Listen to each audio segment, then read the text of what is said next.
Ladies and gentlemen, good day and welcome to the Honasa Consumer Limited Q1 FY26 earnings conference call. As a reminder, all participant lines will be in the listen-only mode, and there will be an opportunity for you to ask questions after the presentation concludes. Should you need assistance during the conference call, please signal an operator by pressing star then 0 on your touchtone phone. Please note that this conference is being recorded. I now hand the conference over to Ms. Pooja Kubadia. Thank you, and over to you, ma'am. Good evening, everybody. Welcome to 1Q FY26 earnings conference call for Honasa Consumer Limited. Today on call we have Mr. Varun Alagh, co-founder, chairman and CEO, Ms. Ghazal Alagh, co-founder and CIO, and Mr. Ramanpreet Sohi, Chief Financial Officer. I'll now hand over the call to Mr. Varun for his opening remarks.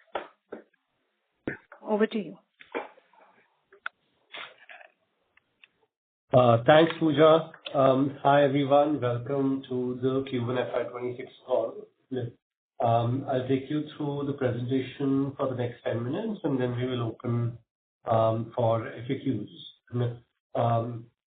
Starting with the first section, which we have been capturing in the past as well, which is our view on how the future of Indian beauty and personal care is shaping up. In the past, we've talked about sun care, serumization, premiumization of face care and hair care. And today, we are talking about growth of color cosmetics category. We believe there are three core macro reasons which are leading to the growth in this category. The first, of course, being increased women participation in the Indian workforce, which is a phenomena that continues, and I think the next couple of decades will be a strong tailwind for this category. The second is how the adoption of this category is becoming younger over decades.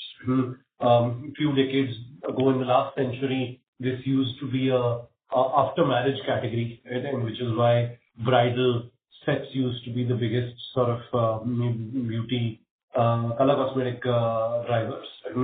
Over time, it went to first job, then through college, right? And now is reaching school levels in terms of the adoption of this category. We believe, looking at the global trends, the category adoption will continue to become younger, as well as the category, the width of category adoption will continue to become wider. It used to be just a two-product category, in last century, which was lipstick, kajal, and probably some compact. From that, the category has evolved quite a lot, and now a lot of different types of lip products, lip liners, concealers, etc., are also becoming mainstay. And a combination of these three levers will ensure that this category grows the fastest amongst all cohorts in BPC over the next decade or so. We believe that by 28 itself, this is going to be a 17,000 category. By 2030, this should be a more than 20,000 crore category, of which lip should be the largest subsegment. And that's the subsegment that we are actually currently focusing on strongly with our play in stays, as well as in Mamaearth. And we're quite optimistic and bullish on how both the category and our play in it. Outside of this, coming back to the Q1 FY26 performance, we've delivered our highest ever quarterly revenue and PAT in the history of the organization, which is also a short history, about 8.5 years. But in that journey, this is the highest quarter in terms of revenue and PAT that we have had. This is a 7.5% YOY growth, 11.6% sequential growth. Gross margin has seen improvement by 48 basis points. EBITDA at 7.7%, which is a sequential improvement of 260 basis points. And the quality of growth is actually even healthier because, again, this is a volume. UVG is at 12.5%, is 300 basis points ahead of the value growth. So it's a volume-led growth. Working capital continues to be negative. This growth could have been higher if the early onset of monsoon would not have taken place. There is some impact in our largest category, which is sunscreen, that we have seen on account of softness in sunscreen category in June. But overall, this is the performance that we've had in Q1. If you look at it from a EBITDA perspective, sequentially, we have gotten 264 basis points better. This is an account of gross margin expansion, increased salience of the offline channel, as well as the scale leverage that we've seen coming overheads. We'll continue to work on efficiency and effectiveness levers to make sure that our bottom line grows faster than our top line as we move forward from here. From a highlights perspective, I think the first key thing for me to talk about is the strategy of focus categories.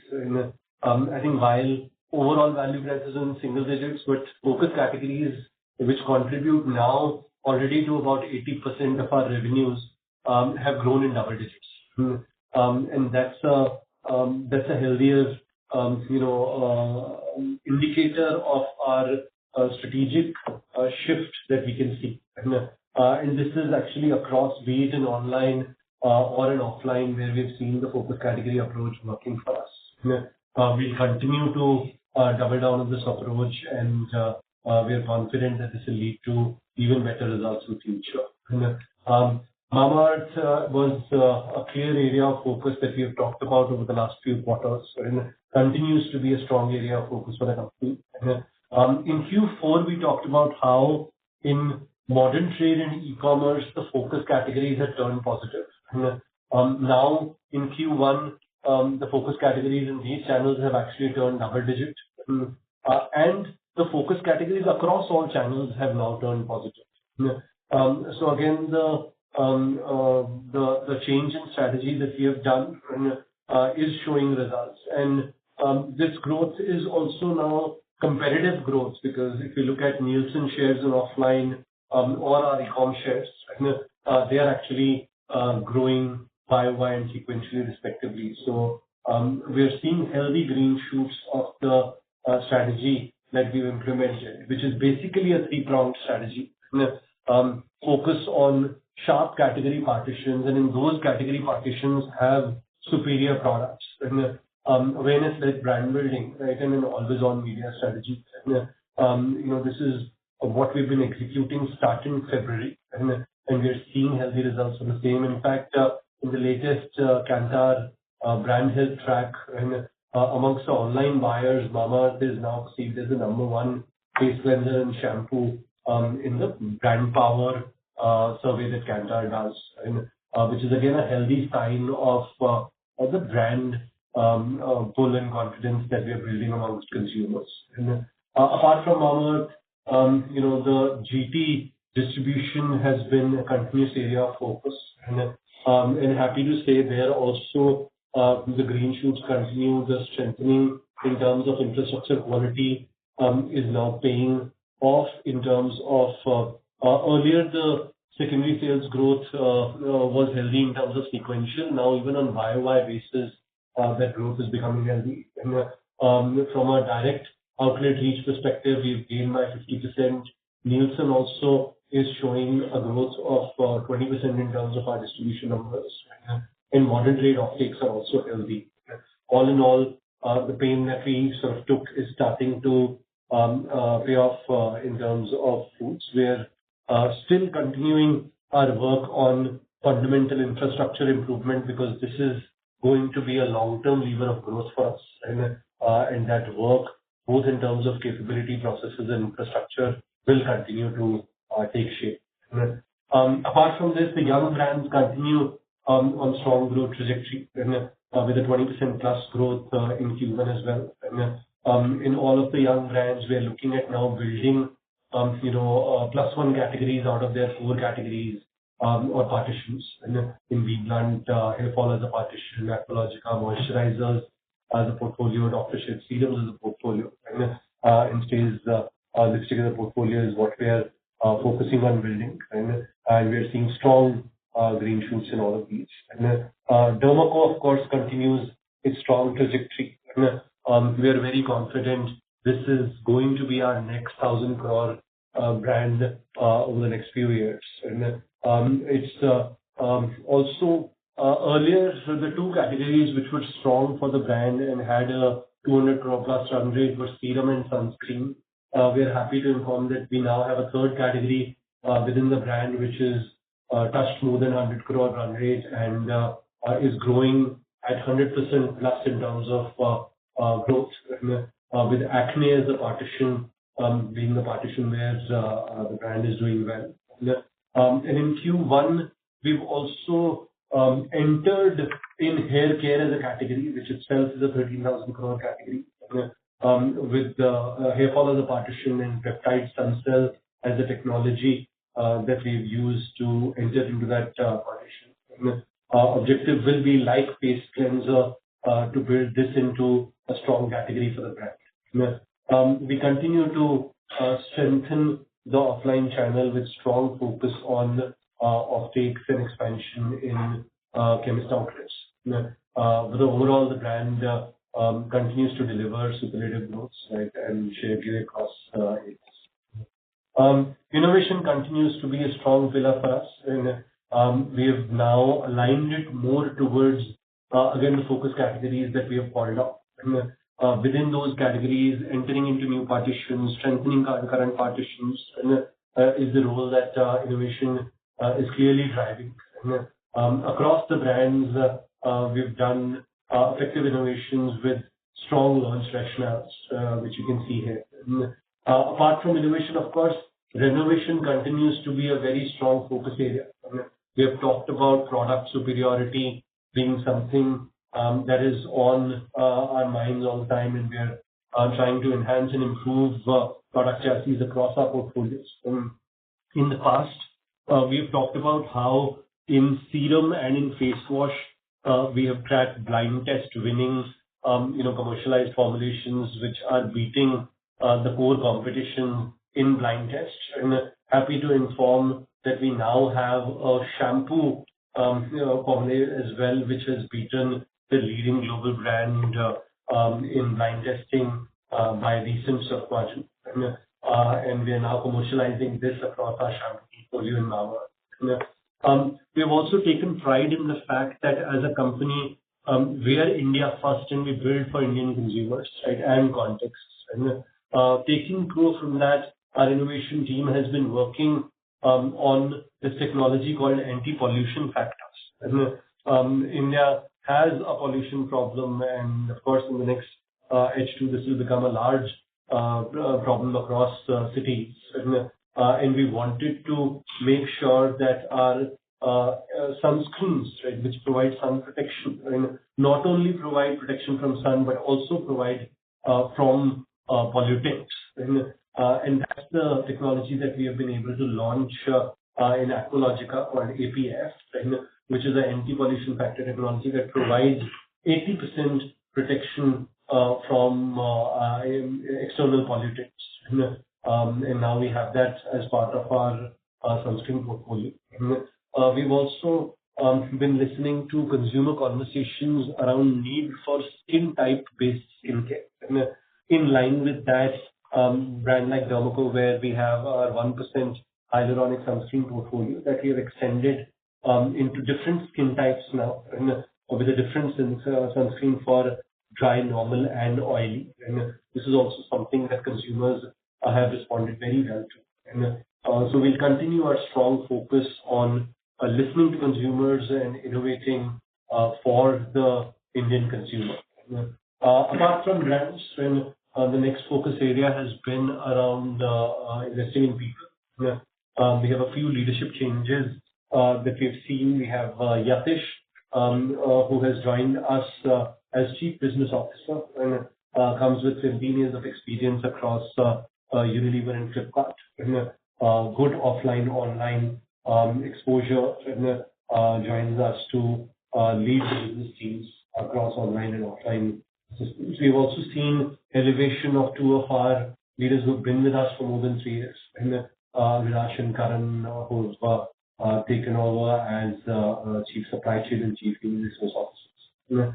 Apart from this, we've also launched a milestone-based ESOP plan for our leadership cohort. This is a plan which is whereby everyone's goals are aligned now to certain organizational EBITDA and revenue milestones. And the plan gets unlocked, and everyone creates value when, as an organization, we hit those milestones. Bringing a certain cohesiveness amongst the leadership group in driving organizational level goals, as well as excitement and retention in the talent pool that we have built. Apart from this, our work on purpose and giving back to community continues strongly. Mamaearth is now very close to its goal of planting 1 million trees. Dermaco has provided science education to more than 30,000 kids. Aqualogica has provided clean water plants to more than 900 households. B Blunt has provided SALO certifications to more than 15,000 women, and Dr. Sheth's vehicles which do health checkups in multiple villages, right, have now completed 32,000 plus health checkups. So as our brands grow, our contribution to communities also continues to grow. Thank you so much for listening in. Would love to answer the questions that you have. Thank you very much. We will now begin with the question and answer session. Anyone who wishes to ask a question may press star, then one on their touchtone phone. If you wish to remove yourself from the question queue, you may press star, then two. Participants are requested to use handsets while asking a question. Ladies and gentlemen, we will wait for a moment while the question queue assembles. Again, to register for a question, please press star, then one.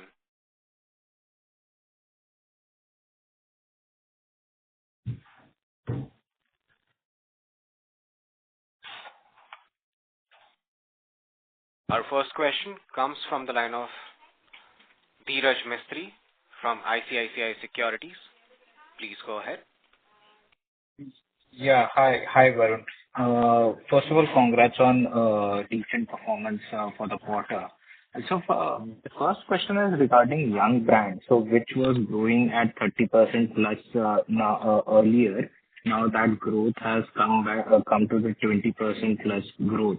I understand that the base is now getting a bit bigger, but how do you see the competitive intensity in this segment? So because we have seen that some of the large players have repositioned their flagship brands with active ingredient base plus some of the science-based products also.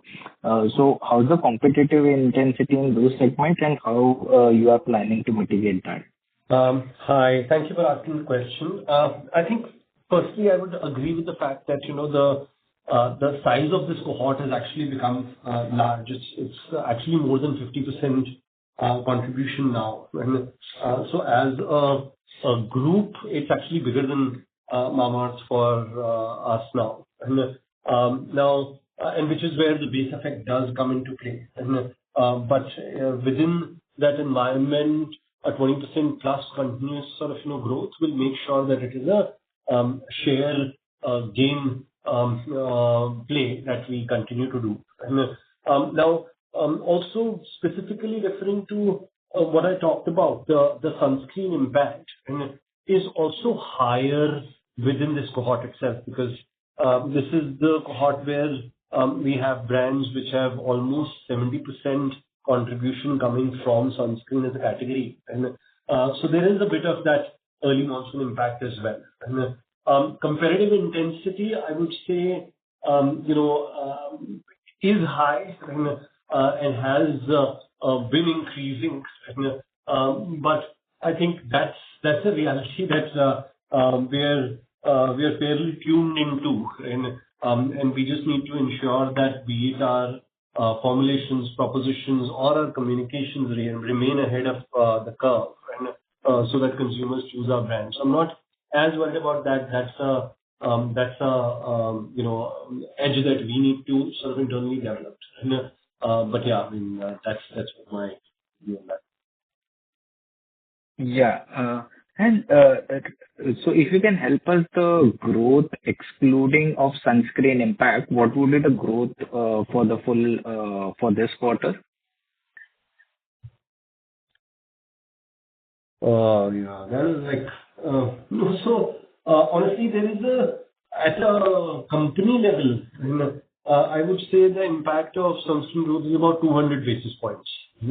I mean, of course, then it can be, rest of the math can be done.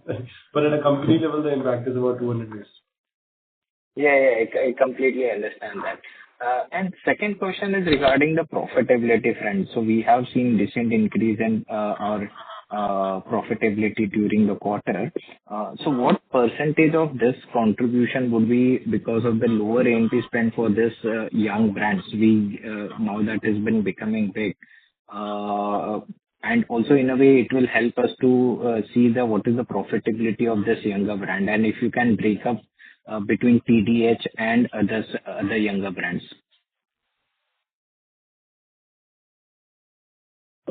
Yeah. So, I mean, like we have talked about in the past, right? I mean, brand profitabilities are a journey, right, of their age and scale. Dermaco became, profitable. Last year became a single digit, now is a high single digit level of profitability. Rest of the brands, of course, are still in invest zone, and hence are not profitable, expected to become profitable in next couple of fiscal years, basically. And that's the journey which they're all tracking on, is how it's sort of. Okay. And third and last question from my end. So now the base would be catching up, or let's say the low base of Mamaearth would be catching up because of the general trade reset what we have done. For the remaining part of the year, is it safe to assume that we can aim for double-digit top-line growth and with improvement in profitability also?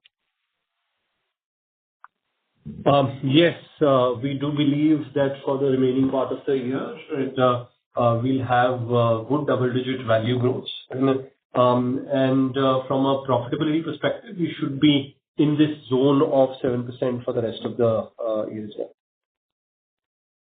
Okay. Thank you, and best of luck for the rest of this year. Thank you. Thank you. Before we take the next question, participants who are connected through webcast may post their text questions as well. Our next question comes from the line of Sukrit D. Patil from Eyesight Fintrade Private Limited. Please go ahead. Good evening to the Honasa team, and I have a specific question for Mr. Varun Alagh. Yes, Mr. Varun Alagh, good evening. How are you? Very well. Yeah. Hi. So this is Sukrit Patil here. So my question is, as Honasa grows across brands and offline stores, what are the key bets you are making that you believe will drive the next phase of growth? And if some of these bets, like new formats or markets, don't work out, what is your backup plan to protect margins and keep the momentum going? Yeah. Thank you. Thank you. I think like we have discussed today as well as in the past, there are 7 focus categories that we have chosen, which have been carefully chosen, keeping in mind the kind of growth, right to win, gross margin profiles, etc., that we have seen for these categories. And these are the categories in which our ambition is to over time become market leaders as a company. And I think that's the strategy that we would continue to implement. Now, within that, whatever consumer needs, innovations, price points need to be serviced, we will continuously listen and provide those products to the consumers. But overarching, that will be the category strategy, followed by a strategy of ensuring that we win across distribution channels. be it in online or in offline, and by doing right database investments in online and right infrastructural investments in offline. And combination of these two, we are confident will lead to market-leading growth for our brands in the medium term.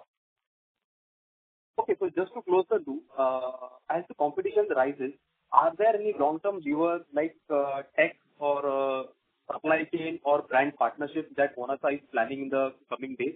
And if you are planning some partnerships, can you discuss it with which firm are you planning? No, I think the long-term levers for us would continue to be, they have been in the past, data and technology. That continues to be a very strong part of all decisioning that we do even within the company today, and which is based on data, and now based on, a lot of LLMs that we have been internally instituting. And, apart from that, the right media mix modeling, the right distribution partnerships with be it the offline or with the online players, be it e-commerce or QC players, and as well as strong partnerships with digital ecosystem partners like Google and Meta, and are what we are relying on and building strongly and to deliver our plans. Okay. Thank you very much for your guidance and best of luck for all your future endeavors ahead. Thank you. Thank you. Our next question comes from the line of Mehul Desai from JM. Please go ahead. Yeah. Hi, sir. Thanks for taking my question. So my first question is obviously on the younger brands. If X of TDC, if you can give some flavor on, Aqualogica, Dr. Sheth's, BBlunt Stays, how these have done in the quarter, and is any of the brand where you are seeing results which are better than your expectations, and any of the brands where you think more work needs to be done? That's the first question. And the second question is on the margin side. Obviously, you did guide that 7% is something that can be sustained in FY26. On that, I just wanted to double click one on the staff cost. Do we see the 60 crore run rate sustaining? And also the other expenditure this quarter. I mean, there has been just a 10% growth, so it's a decent control that has been done on other expenses as well as the A&P spend side. So how do you see these cost line items also, whether that can sustain, especially on the A&P side? These are my two questions. Thanks, Mehul. So on the younger brand side, I mean, we've been talking of them as a portfolio. We will continue to talk about them as a portfolio because comparatively, nobody else diffuses brand level growth. And that said, I think from a quarter one only performance perspective, like I said, the brands which have much higher sunscreen reliance, like Dr. Sheth's and Aqua, and were relatively behind plan. But we are very confident that over the year they will catch up to their plans, and the balance brands actually did ahead of plan. But overall, that's the picture that we saw. They're all sort of in their journeys. They're all building other categories also, which becomes important to diversify. And in those other categories, we are seeing high double-digit growth for most of these brands. So we are confident that over time that will also get built up, and the diversification risk will also get reduced. Apart from that, on your point of margins, I think finally these are the large cost heads for us, Mehul, the A&P and the OpEx cost head. Gross margin, like I said, we have been continuously focusing on, and we've seen slight improvement as well. But these are the two places from which we expect efficiencies, effectiveness, not just in this year, but also in the coming years to go. And hence, these are the two focus areas where we continue controls. And of course, because of the ESOP plan, we do expect some higher impact on OpEx side, but overall, because of the effectiveness in A&P, et cetera, we'll still be able to manage and deliver the 7% that we have talked about. May Sorry, also hope that answer your answers. questions. No response from the line of current participant. We'll move on to the next question. Before we move to the next question, a reminder to all the participants, you may press star then one to ask a question. Our next question comes from the line of Jitendra Arora from ICICI Prudential Life Insurance Company Limited. Please go ahead. Hi, good evening, Varun, and congratulations on a good set of numbers. I just want to understand from you, since we talked about the journey of margins and how they are a factor of scale and the age of particular brands. So just from your vantage point, as and when these brands, let's say, achieve a certain scale of, let's say, 1,000 crores or 1,500 crores, what kind of milestones do you have in mind as an organization that you would want these brands to see at? So would it be, let's say, a mid-teens kind of things, high teens, or maybe in early 20s where we see some of the more mature organizations having their margins? Hi, Jitendra. How are you? So to answer your question, again, we are very early in this journey.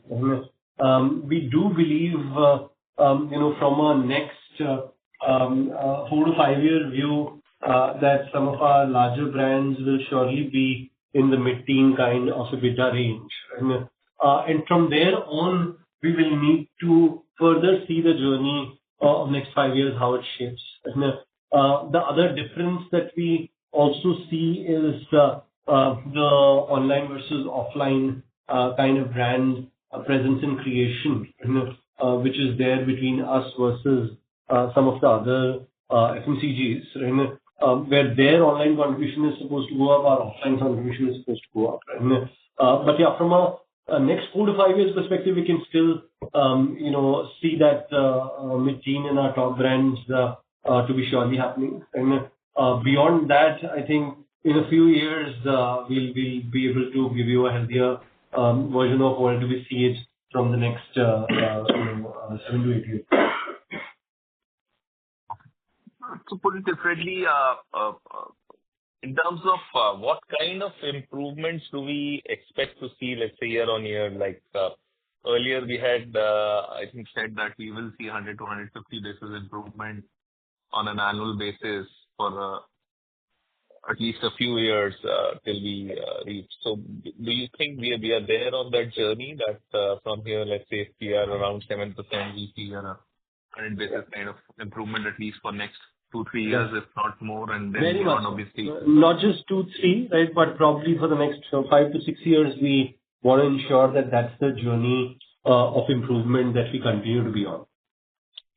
I know. Thank you.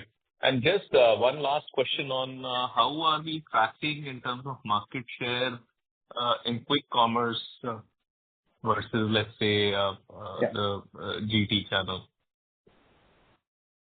So actually, the right question comparison will not be QC versus GT. So quick commerce versus GT, our market shares are far higher in quick commerce compared to our market shares in GT. Actually, our internal benchmark has been quick commerce versus e-commerce shares. And in almost all of our focus categories, our quick commerce shares are higher than our e-commerce shares, which is where it's a very healthy sign that any transition that happens from any other channel towards quick commerce is actually going to be healthier for us. Can we see the same about the margins? As in, so if the shift from a happens from margin e-commerce to perspective, quick commerce? compared to e-commerce, the margins are better. Thank you. I think that's it from my side. Thank you. Our next question comes from the line of Pratik from HSBC. Please go ahead. Hello, am I audible? Yes. Yes, sir, you're Hello. audible. Yes. Thank you for the opportunity. Hi, Varun. This is Pratik from HSBC. I have a couple of questions. You did highlight it in the presentation, but I'd appreciate it if you can elaborate more on how the core brand Mamaearth is doing across your focus and non-focus categories, please. And my second question is on A&P expenses. So they are running at about 35% of sales as of now, of course, with different levels for different brands. Can you elaborate on what kind of levels does a mature brand need, and what are we basically heading towards for the mature brands, say Mamaearth and Damaco in a few years? Some color on that would be helpful. Yeah. I think the first question, like I said, right, we had recognized a few clear interventions needed in Mamaearth around October, November of last year. We took some time and worked on building a plan as well as content and strategy to execute these interventions, which we started executing from February onwards. In Q4 itself, we could see some green shoots of these interventions in e-com and modern trade channels, where the focus categories, which contribute about, at that time, about 65% to the brand, had started to grow in single digits in these channels. In Q1, the focus categories now contribute to close to 70% plus of the brand, and are growing double digit in e-com and MT and across all channels in single digits. So again, showing green shoots in the right direction, on the strategy that we have adopted. Like I said, if we continue to see these gains, we are confident that over the year the brand, overall should also be back to growth profile, and then from there onwards to a stronger growth profile over years, is how we see that shaping. In terms of A&P expenses, especially for larger, more mature brands, we think Yes, thank you this for is that. something that On the second question? yeah, I was just taking that up. Hello, am I audible? In terms of yes, can you hear Hello? us?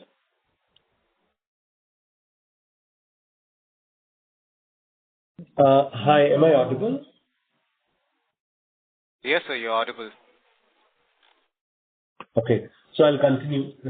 On the A&P trajectory, we believe over the majority of brands, this number should settle around 27-28% for brands, right, as they sort of grow over the next few years.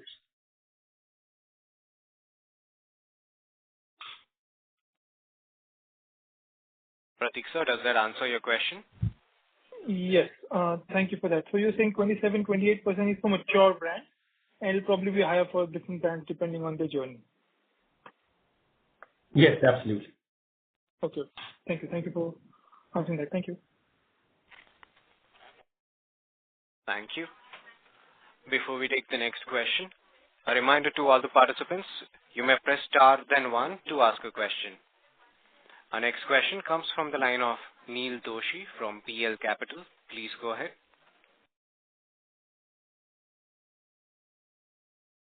Mr. Doshi, your line is unmuted. Please proceed with your question.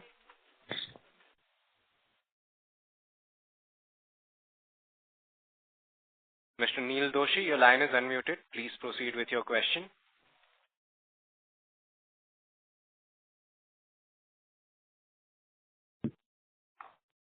Mr. Neil Doshi, your line is unmuted. Please proceed with your question.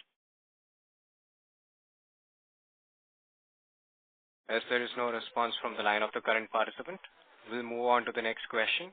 We have the next follow-up question coming from the line of Pratik from HSBC. Please go ahead. Yes, thank you for the opportunity again. A quick bookkeeping question, please. Your standalone numbers seem to have been restated. Can you please elaborate on that, please? Yeah, hi. I think that's because of the approval of the merger of our two entities, which were wholly owned subsidiaries, Fusion, which houses a brand Dr. Shade, and there was another entity called Just for Kids.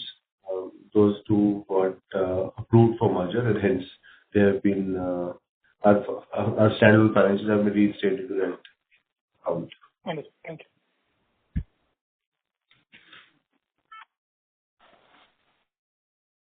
Thank you.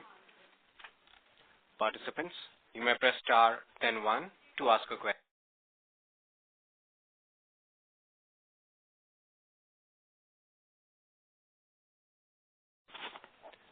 Participants, you may press star then one to ask a question. Our next question comes from the line of Aditi Parmar from iWealth. Please go ahead.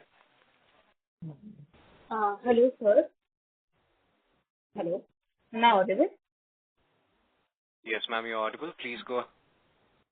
Yeah, hi, sir. Congratulations on a good set of numbers. Just wanted to ask that there is significant amount of cash in the balance sheet. So, are you looking for any acquisitions in the future, or how are you going to utilize this cash?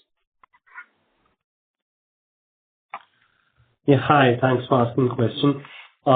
Yes, we do have a healthy balance in our cash balance in the balance sheet and continues to grow with the negative working capital and profitable profile of the company. We continue to look at potential acquisition opportunities, which could be portfolio additive in nature, in the areas which we feel are strong growth hypothesis areas for the category. I mean, we currently don't have anything which is in the stage that we can share with you. But that's a continuous exercise. We continue to do that. We'll also look at figuring out younger opportunities that we can participate in future, to utilize this capital to drive growth from a long-term perspective. Outside of that, in the medium term, we'll also look at dividend as a strategy for cash generation.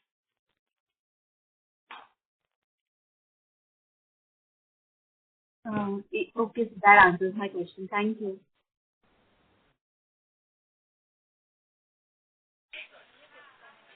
Thank you. A reminder to all the participants, if you wish to register for a question, please press star then one.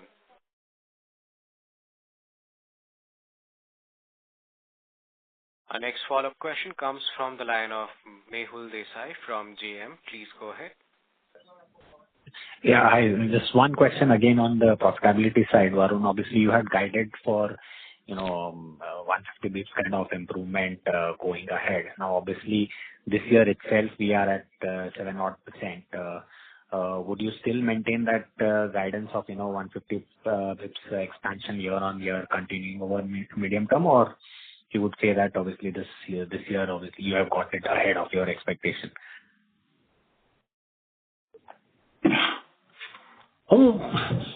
Exact math, but like we mentioned, the attempt is to improve profitability by 100 to 150 basis points each year. So if you look at from a CAGR perspective, years might vary. Some will be higher, some will be lower, but overall, that's the trend line that we follow in the coming 4 to 5 years. Got it. And lastly, from a regional performance perspective, is there any underlying trend that you would like to highlight? I mean, whether in the north, south, east, west, is there something different on a regional performance perspective? Honestly, no significant differential in performance. But what I would say is, honestly, being a north-based company, we believe that we haven't leveraged on the south opportunity as well and as we should have, and that's a internal focus area for us on how to get our vernacular communications as well as our inciting right to better serve the South markets and make sure that our shares are fairly indexed across the regions. Sure. Got it. Thanks, Varun, and all the best. Thank you. Thank you. Our next question comes from the line of Kimberly Pace from Envision Capital. Please go ahead. Yeah. Hi. Thanks for taking my question. I just wanted to know that there were a few articles about us getting into the beauty device, beauty tech sort of market. Is this an area of interest for us? And how big would it be if it is? No, currently no strategic interest in that area. The article did not have any backing from the company and its spokespeople. Okay. Noted. Yeah. That's all. Thank you. Thank you. Our next question comes from the line of Vismay Agarwal from Citigroup. Please go ahead.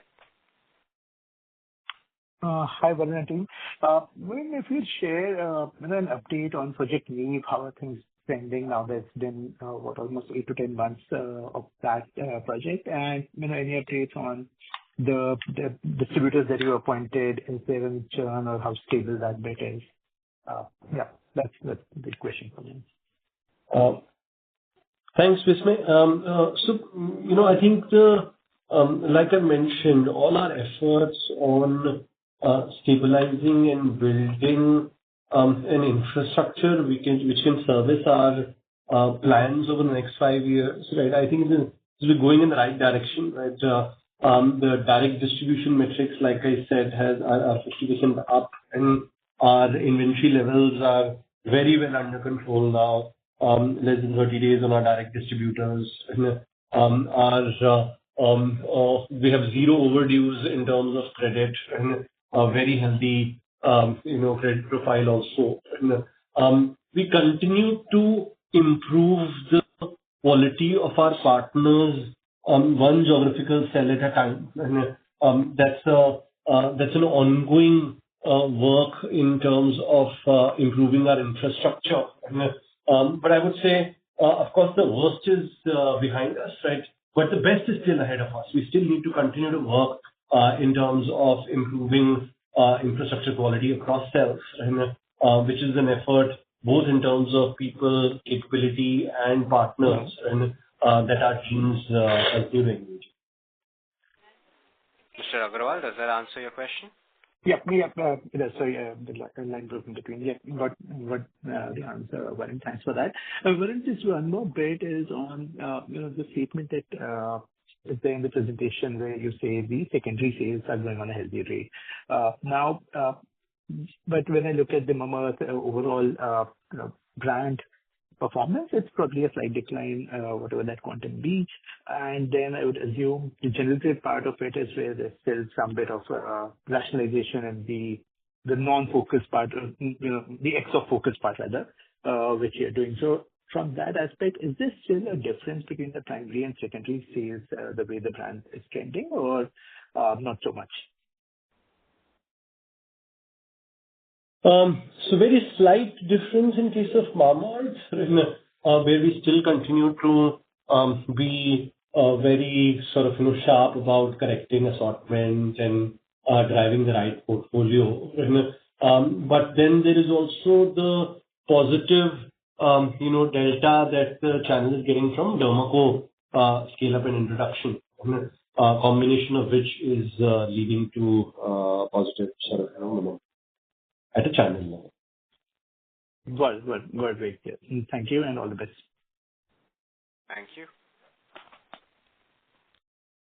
Ladies and gentlemen, that was the last question. I now hand the conference over to Mr. Varun Alagh for closing comments. Thank you so much, everyone, for patiently listening in and asking your valuable questions. We look forward to meeting you again in the next quarter. Thank you. Thank you. On behalf of Honasa Consumer Limited, that concludes this conference. Thank you all for joining us, and you may now disconnect your line.